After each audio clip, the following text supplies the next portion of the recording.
now, today being December 1st, 2021, it's the time when a lot of people begin to think about Christmas. Independent Radio and Television is also doing that. We've got our Father Christmas already in town, going around schools. So you ensure that you make your children, you make your schools to be part of the Independent Father Christmas, Independent Radio and Television Father Christmas 2021. Well, the program is still displayed on ITV with Evan Sunokoge, Wednesday's edition.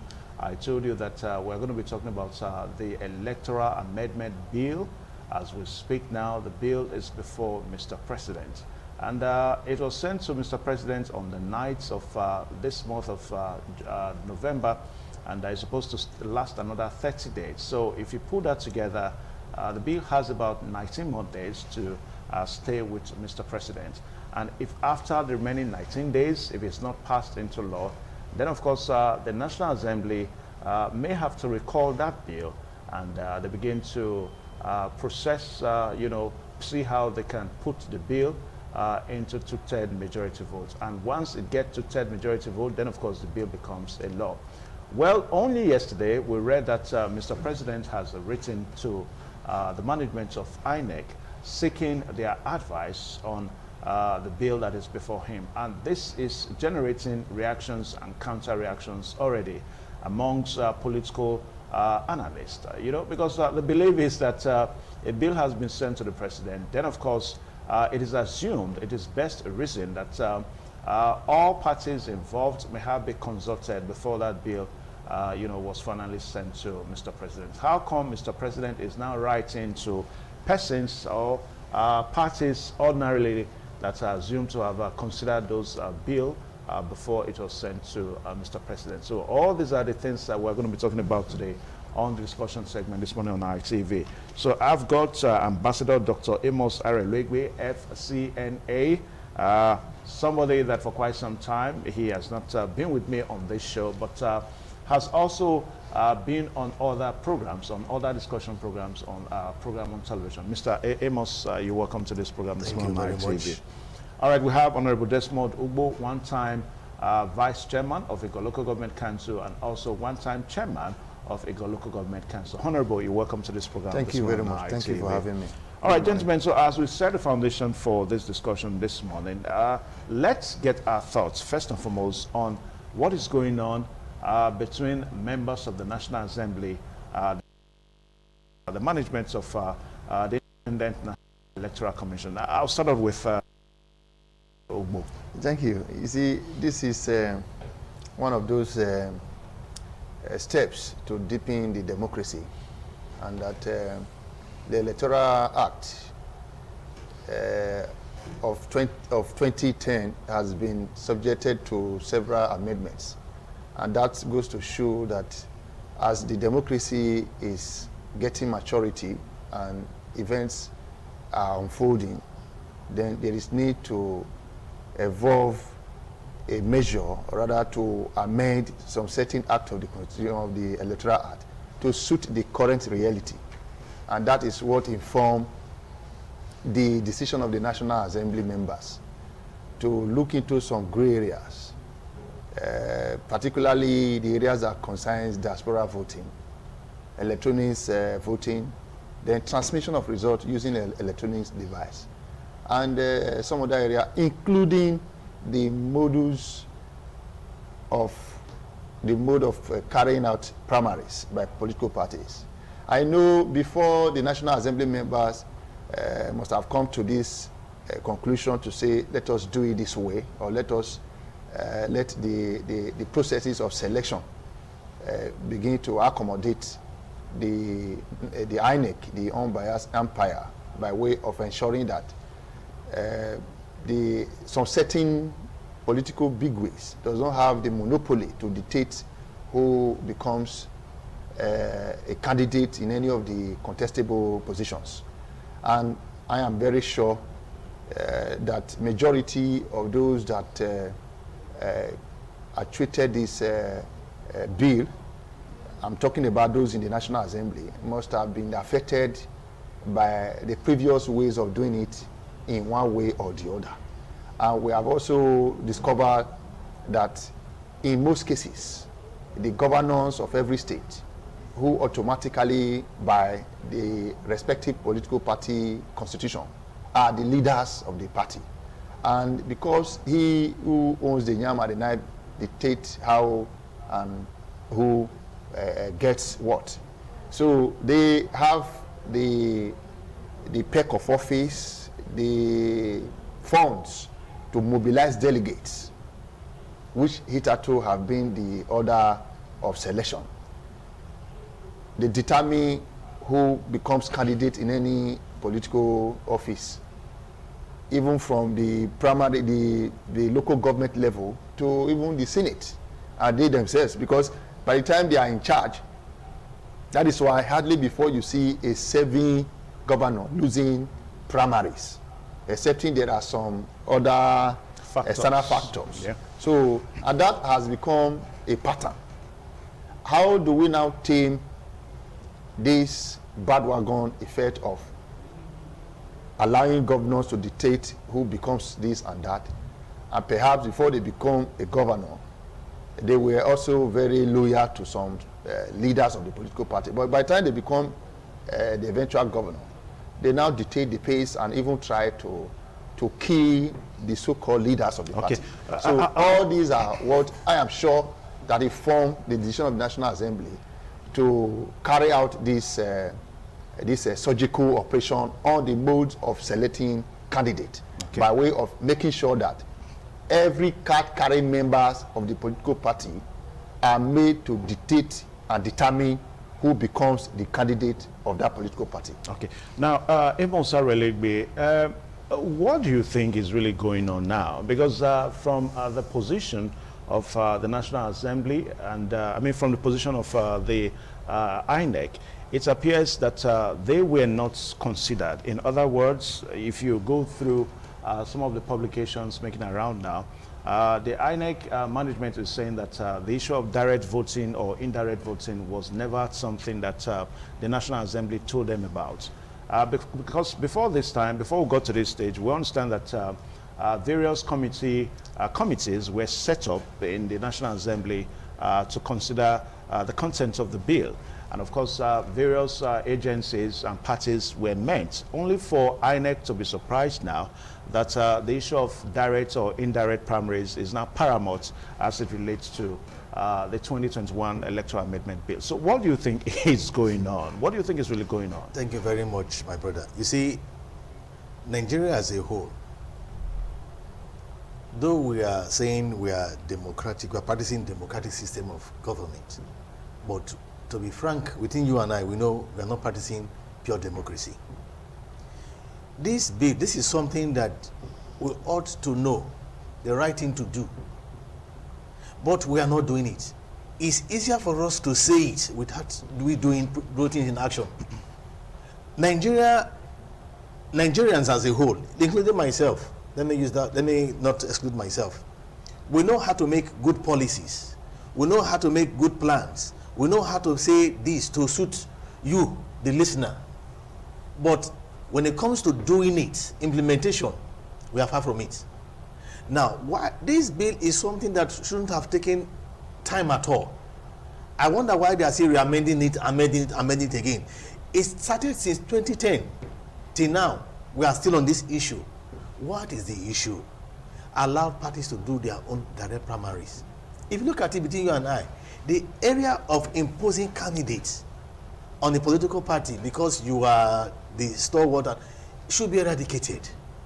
For kind of long, we are saying let the people lead, let the people rule. This is democracy. But we are not practicing it at all. So that is my grievance in the whole thing. We keep on making policies, but we are not implementing it. We are not following what we are preaching. We are not following what we are saying. Now, look at this bill now. What my brother just said. You see, because you are the leader of the party, you start imposing a candidate on each elected. No, let the people say, this is what we want. This is the person we want to represent us. The era of imposing candidates on whether local government, whether councillors, chairmen, even in the state, should be abolished. These things are no longer doable with us. In the developed world, which we are all praying to become, Nigeria wants to be a developed world, which we are still praying, which will take us in the next 50 years to come.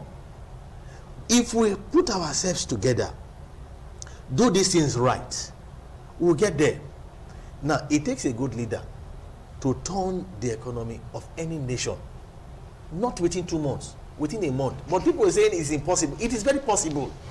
It's about your implementation, your policies. Make sure you put the right things well, put the right people well. In Nigeria as a whole, you will agree with me. We will say something, we'll do another thing. Once it favors me, oh, fine. If it doesn't favor me, no, take it out. That is the essence of this reamendment. Okay. Now, Honorable Desmond Ugbo, now the president seems to be relying more, waiting for what INEC is going to say. And that appears that INEC will not and may not advise Mr. President against their own interest. I've gone through some of the publications of INEC, and they are saying, as a matter of fact, that the National Assembly never told them about direct primaries and indirect primaries, that what was in the fore as it relates to this amendment bill was the need for election results to be transferred electronically, and also the need for Nigerians in diaspora to be able to vote, and also some other issues here and there. Now, the National Assembly is kind of surprised that the issue of direct and indirect primaries is in the fore. Mr. President is expecting National Assembly to, INEC to advise them. INEC cannot advise Mr. President against their own interest. Now, if INEC, as a matter of fact, INEC is even saying that direct primaries is going to be too expensive for them. So that shows that they are not interested in direct primaries. Now, don't you think that at the end of the day, that this bill may not see the light of the day as it relates to the interest of the National Assembly and perhaps the interest of many Nigerians out there? Well, let us not sound so pessimistic about what will be the outcome of such requested advice. Before the president writes the INEC, I'm sure he is not relying on INEC to advise him alone. We are looking at the financial implication of the primaries. That is the main thing position, the main issue with by INEC. the INEC. Yeah. Because INEC said even they needed 350 billion to replace those burnt offices in the southeast during the prior to that election in Anambra State, and that they also needed at least 2 staffs Per ward. yeah.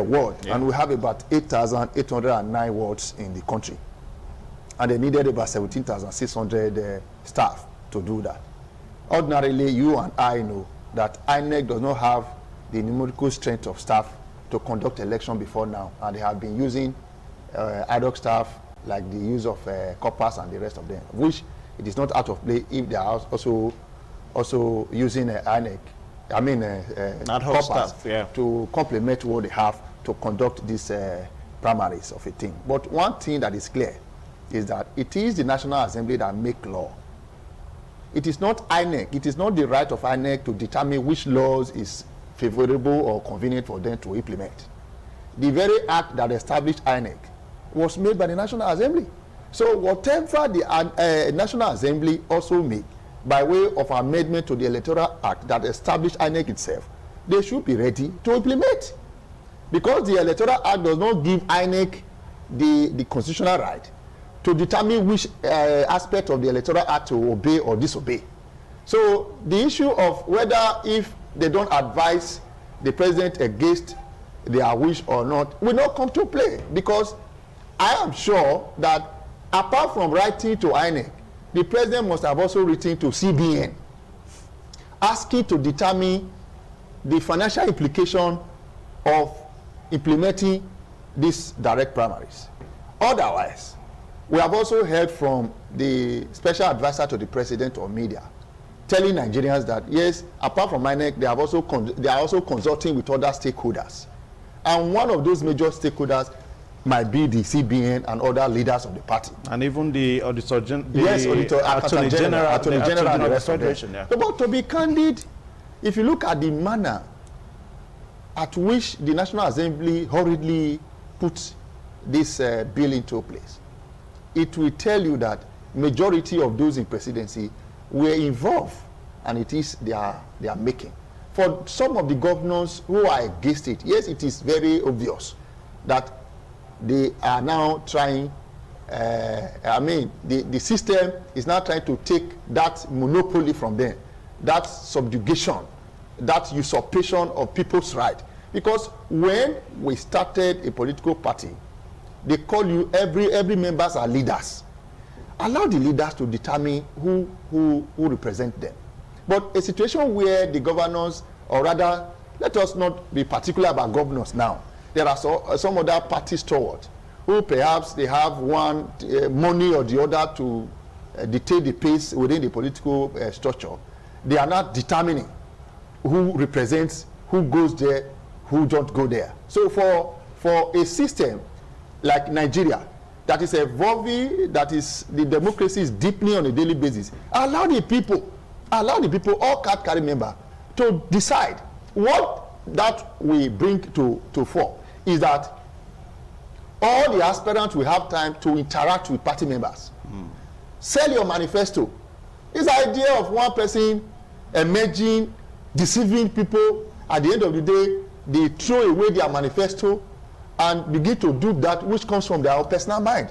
You will not come to play. At that time, they will synchronize whatever manifesto and mission or vision they have with that of the party stand and sell it to members and see those who can represent you properly. It's like you are sending your child to Benin City from the village, and you tell them to come and tell you what they will become when they get to the city. So by the time you hear from them, you know that which can represent you properly and that which cannot represent you properly. Situation whereby one person will not be forcing his personal will or party will. We have seen it recently in Benin City, in Edo State, where one man will just come and say party structure will not have anything to do with it. Then party leaders are being thrown aside. Okay. And doing that which come from him. You see, politics is about administration of government. Administer that which favor the people. Take the welfare, the security of the citizens as your topmost priority. Not trying to bring in certain things that will not augur well for the generality of party members and indeed the citizens of that particular state.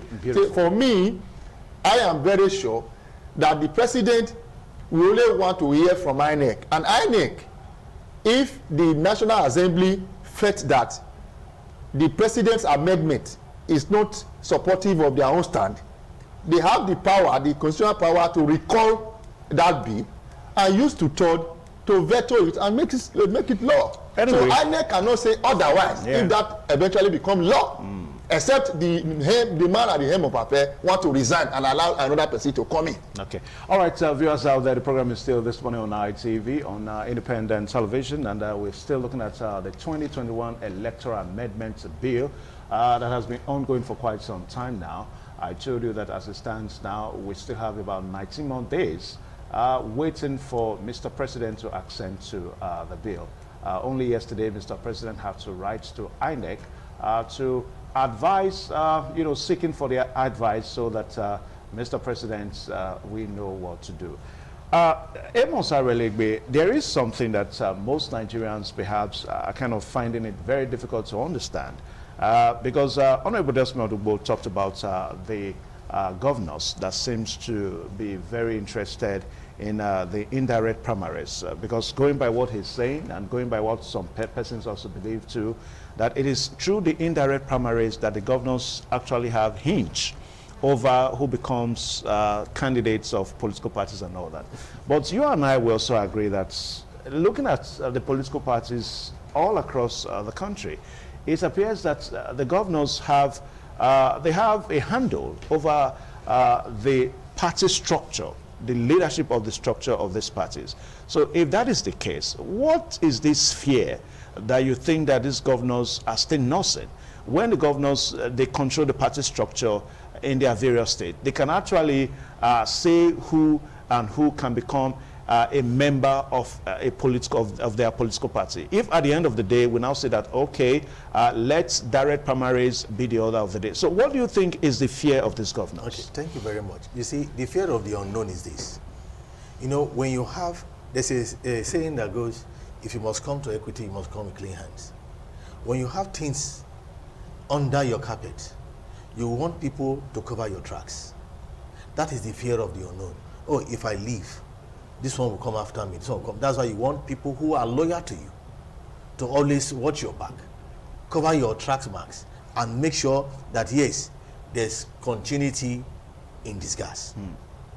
Now, not until we come to face the reality of it all, that the people are the one who will determine who will lead them, who will rule them, and make sure these people in offices, whether governor, whether chairman, whether presidents, are accountable to the people, we still will not get it right.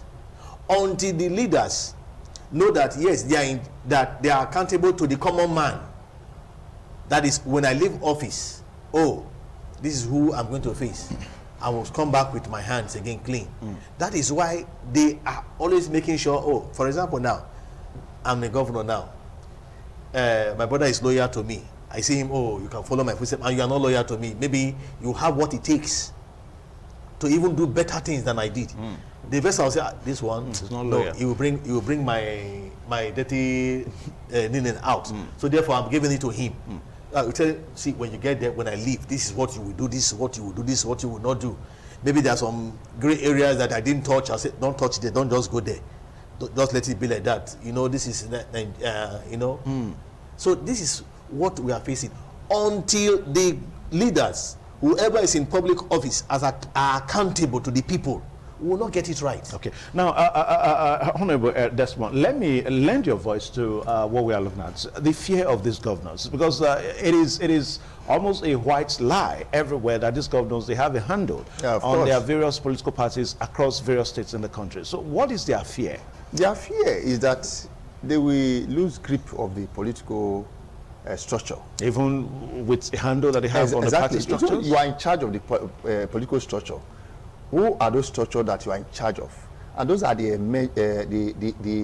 delegates, those party executive. But the members, they are more than the party executive at the various level of the party. So if you put them together, the numbers of executive, say from the states, local government and the world, they are a handful considering the entire membership. But we have seen some allegations in previous times, whereby some governors are alleged to actually decide who and who can be made a member of a party. We've seen that in some previous times. Yes, that is when the membership drive is done preparatory for primaries and election. So that is where they gouge some people, they prevent some members from obtaining membership card. But that is completely against the Constitution.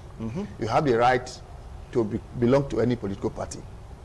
Yes, that has been the practice. All these are certain reasons why it is better that people should be allowed to come and pick a card from whatever political party of their choice.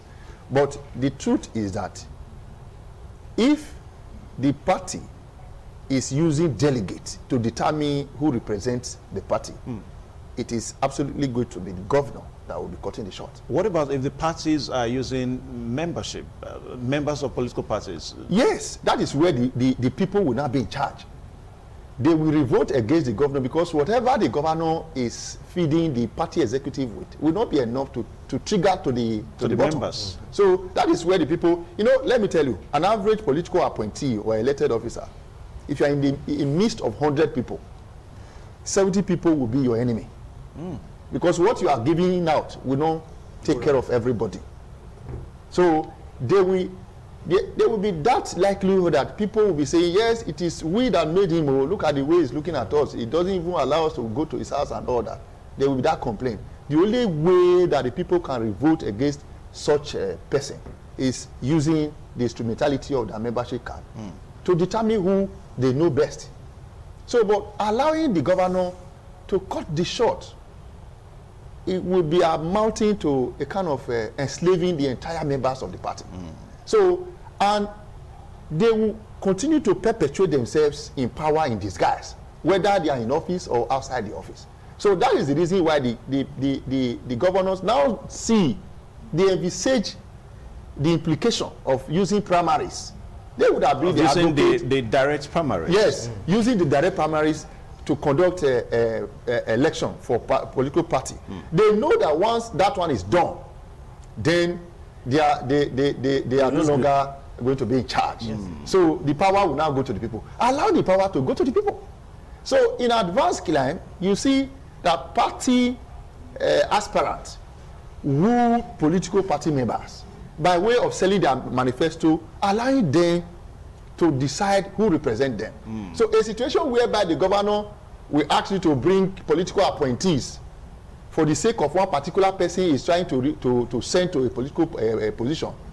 Then after the expiration of the election, terminate the appointment, deceiving them to just give the person a soft landing. So for us in this country, considering the population and the rate at which our democracy is developing, we should give this a try. Allow the party to be conducted using direct primaries. If we do that, the INEC shouldn't complain much, because at the end of the day, we have other frivolous things that Nigeria is spending money on. If we get it right, every other things will fall in place. Because if we don't get the election right, then people who go there by hook or by crook will continue to siphon the common treasury to the detriment of the general people. So allow the party members to decide who represents them. Let it be that person that is close to them. The idea of somebody coming from somewhere, the leaders or whatever will just impose it on the members and say, take him hook, line, and sinker without questioning. Anybody that dare question the emergence of such candidate becomes a perpetual opposition within the party. So to avoid such a thing, let majority have their way and let minority have their say. All right. Now, Amos Arelegbe, let's look at this whole thing one more time. Because remember the Petroleum Industry Bill Act that Mr. President passed into law. It did not take this much time before Mr. President accented to it. I mean, we didn't have a situation whereby we started counting remaining 19 more days and all that. Mr. President, as soon as that bill was dusted with on the floor of the National Assembly, it got to the President, and the President accented into it. Only for Mr. President to start reacting to reactions and counter-reactions later by setting up panels to re-amend the Constitution and all that. Now, for this very bill we are looking at now, some persons perhaps say that it appears Mr. President is buying time. I mean, we also understand that Mr. President is also going to write to the Attorney General of the Federation to also seek for his advice. So why do you think, if Mr. President is trying to buy time, why do you think Mr. President is buying time? You see, just like, as I said, you see, if you must come to equity, you must come with clean hands. You see, when you have something under your sleeve, the fear of the unknown will make you to buy more time. Are you saying Mr. President also has some things under his sleeves too? Is that what you're saying? Like what now? Of course. No, I'm not permitted to say. See, one thing you must understand. Yeah. Good governance matters a lot. What will it take for them to do it? No, come on. Mr. President is not contesting election anymore. Listen, some of these governors that are fighting the direct primaries now, they are contesting the 2023 because election. They want to come again. Yeah. What? Why? Are there other people? Did they do well? That's why they are afraid of this direct election. Yes, that's the question I'm asking. For Mr. President now, that is not contesting election anymore. Because he has some power that are telling him, don't do it this way, don't do it this way, don't do it this way, because he knows how he came in. Now, what you must understand. Now, when you say, let's get something. He won the election. He won the election. Are you disputing that now when you say he knows how? No, I'm not disputing that. Right. Let's not go down to area now. One thing I'm trying to let you understand is this. Why are you failing to do the right thing at the right time? Why postponing it? That's something you must check. If you know that taking this thing, putting it this way, will do so many good, then why are you hesitating? That's what we must understand. And again, you see, everybody wants to be in power for life. We are saying we don't want godfatherism anymore, but godfatherism can never be eradicated. Take it from me. Directly or indirectly, it must have its way. Because that's why you have the few ones who wants to control, who want to tell you what to do. This is what we want. Maybe the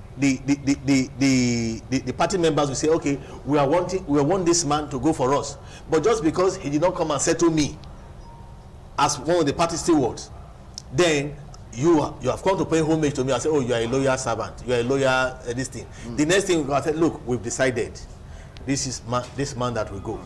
That is why we are where we are to today. Okay. Now, Honorable Desmond, as we commence our descent now, what do you think Mr. President should be thinking of now, in as much as he's expecting advice and waiting for advice from relevant, parties? Well, what the president should do is to also use the same speed he used in assenting to the PIB to assent to this all-important bill. Now, we've since passed that speed now. I mean, that PIB bill did not spend up to 1 week. Okay, now, do you know that the president wrote the INEC over a week or more, or 2 weeks ago? Normally, it takes 7 days for INEC to respond. I'm also sure that the INEC is equally consulting, just as the president is equally consulting. So they should consult well and come to status quo, because what is important is the democracy of our people. And the president too, if possible, should make the INEC to also start conducting local government elections. That is where the country can get it right. Because the question of the governors now dictating the pace of who become councillor, council chairman, and the rest of them will not help this our country.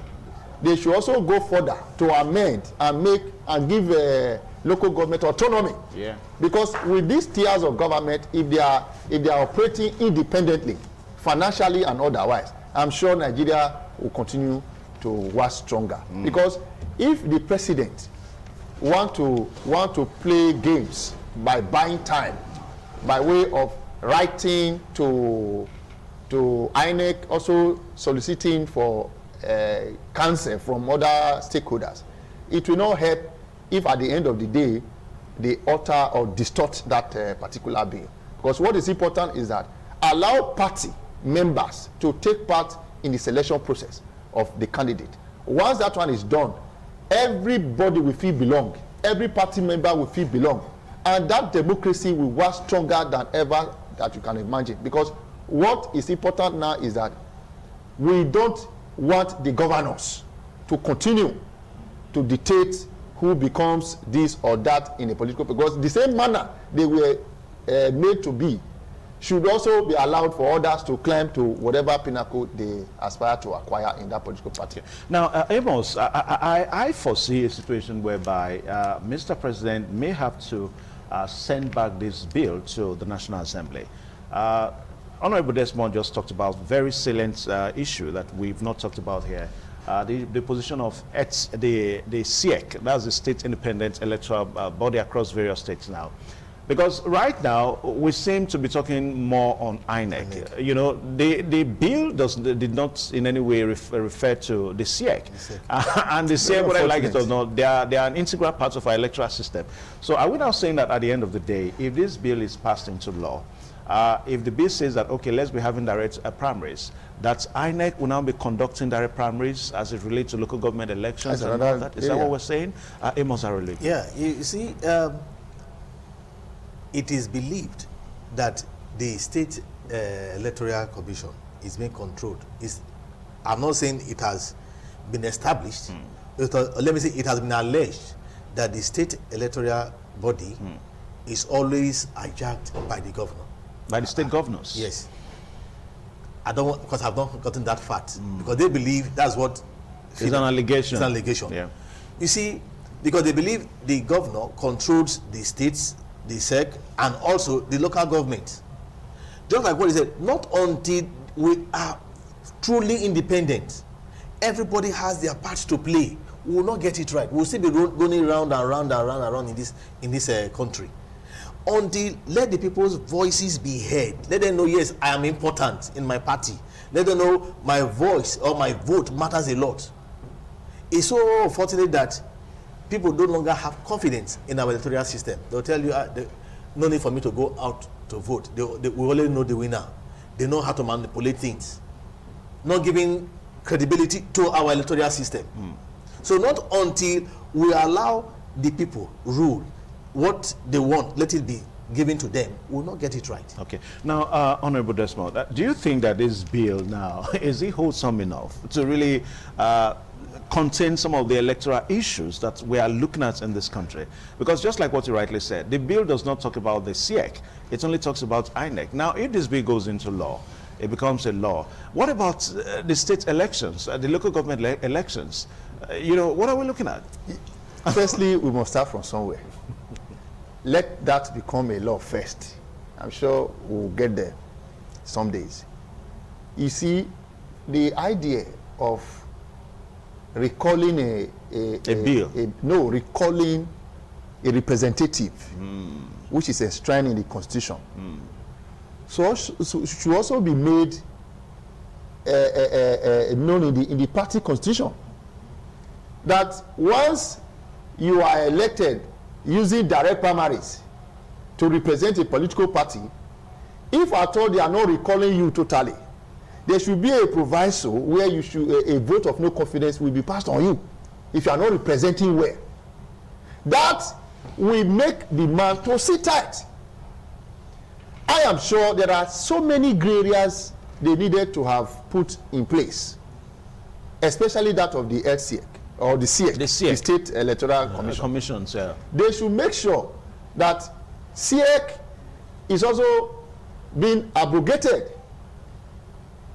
They should do away with SIEC and allow INEC to conduct election at that tier of government, so that it will have a national coloration. Yeah. If INEC is conducting elections in Abuja, why can't they also conduct election in other local governments? So we should give the needed legal support to this particular bill to accommodate local government to be conducted, local government election to be conducted by INEC. Now, perhaps, Honorable, so that the governors will not have the monopoly. Are you trying to determine? Pave way? Yeah, are you trying to? These are practical reality. But at the end of the day, what will now happen to local governments?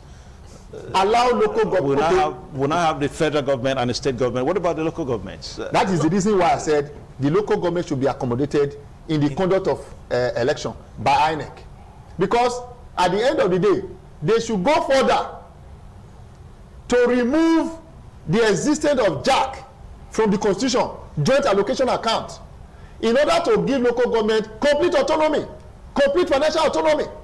Because it stands now, the local government has been so strangulated by the states, and they are now being administered by the state houses of assembly at that end. So what will become the function of the councillors at that tier of government when the local government chairman, the vice, the supervisors, the councillors are even under the apron strings of the houses of assembly of the states?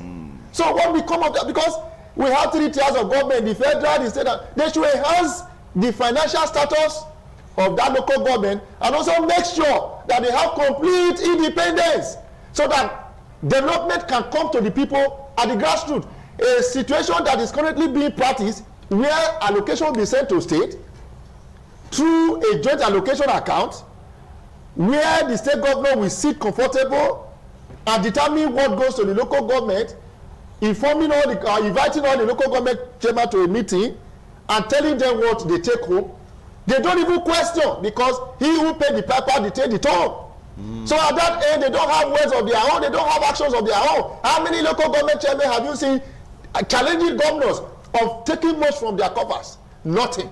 Even the administrative system currently being practiced today, collection of revenue, most of the revenue now being collected by state, originally from the constitution, is owned by local government. Now, Honorable Desmond, and today the reverse is not the case. Yeah. They are so strangulated in local government to the detriment of the people at the grassroots, because most of the cries from the grassroots supposed to have been directed to local government, because Those people don't even have the wherewithal to do that which the people are asking for. When you say, and the thing now is not a misplaced priority on the part of the people. When you say the local government are so strangulated, what exactly do you mean? Because I remember you were a local government chairman. I'm talking from experience. From experience. How we were strangulated. How current functionaries of local government are currently being strangulated financially.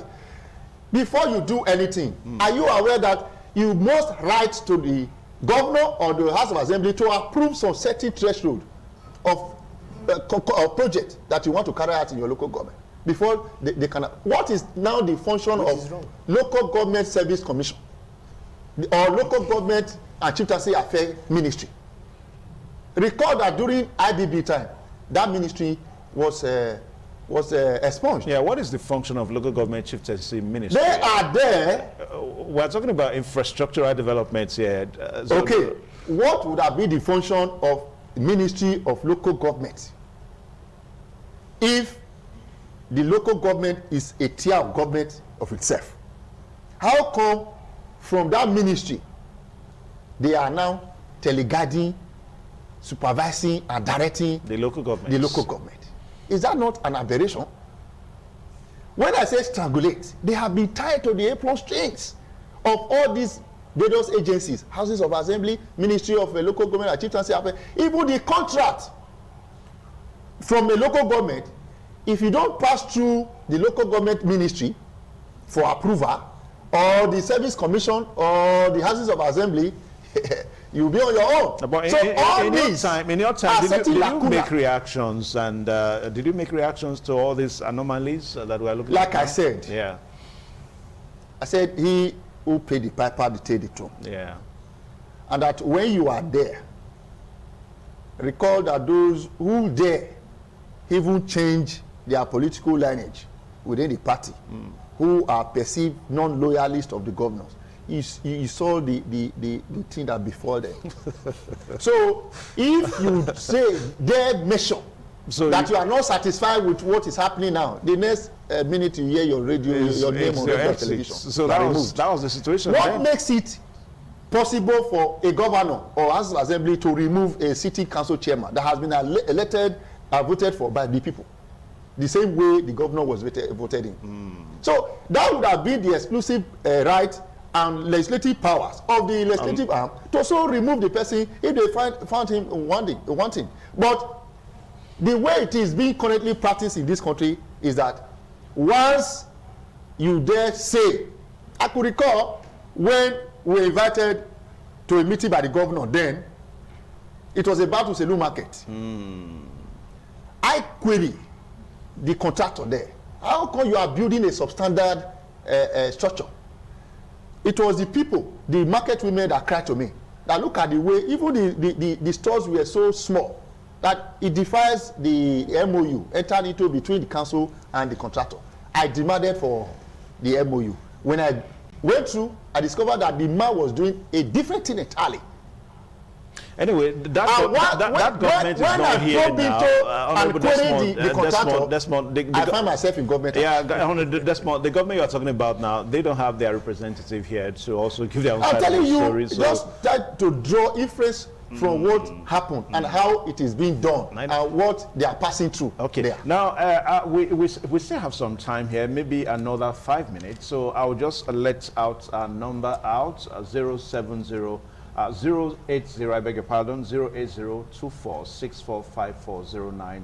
You can drop 1 or 2 lines, SMS contributions, so that we'll also have your take on what we are looking at this morning. 08024645409. The PD will let you have that, 08024645409. So let's quickly drop 1 or 2 SMS on what we are looking at this morning. Remember, 2021 Electoral Amendment Bill.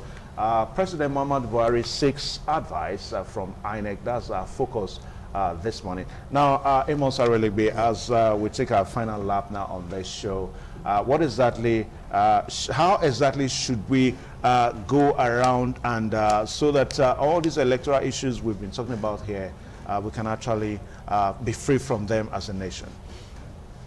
Well, it's a big one. For us to be free, first of all, work on ourselves. That's number one. if you don't have the right people in the right place, we can never get it right. Because greed should be eradicated from our lives. That is number one. Political greed. Political greed. I want to be in power, I want to do this, I want to be me alone. Sectarism. Because if we don't get rid of it, in the next 2 or 3, 4 generations to come, we'll still be talking the same issue without implementing it. So that is why we must change ourselves first. That's why there's this slogan I go say, change begins with me. Change our rotation, change our mindset, then look for what to do. And the right thing to do is putting the right people at the right, let the people voices be heard. Yeah. If people do not want you, so be it. It's not a do or die affair. Now, we want to go for public office. I'm campaigning, oh, I want to go out, when I'm there, I'll do this. If the people said, no, we don't want you, then it shouldn't be a do or die affair. We are taking this thing too far as a do or die affair. Okay. And if you are correcting me, you are seen as an enemy, which is wrong. We should be able to tell ourselves the truth. We should be able to tell whoever is in power or the leader, sir, or your excellency, you are not doing this thing the way you promised us. You are not doing it right. Oh, okay, let me come back and do the right thing. But if you challenge whoever is in charge, whoever is in authority, they see you as an enemy of progress, which it ought not to be. Okay.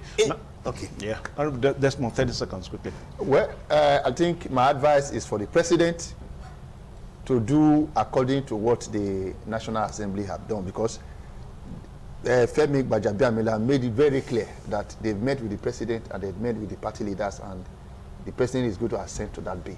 So whatever advice the INEC is giving is inconsequential as far as the enabling law is concerned, because what they need to do is to implement that which the National Assembly has done. So I think if there are financial implications considering the economic crunch and the avalanche of borrowing here and there, that should be a different thing entirely. But however, they said election is as costly as anything. Whatever that is good, anything good comes with a price. Nigeria should be able to raise money and ensure that this direct primaries is done. It's for the people. It is popular demand. They should do it and let democracy continue to thrive. Okay.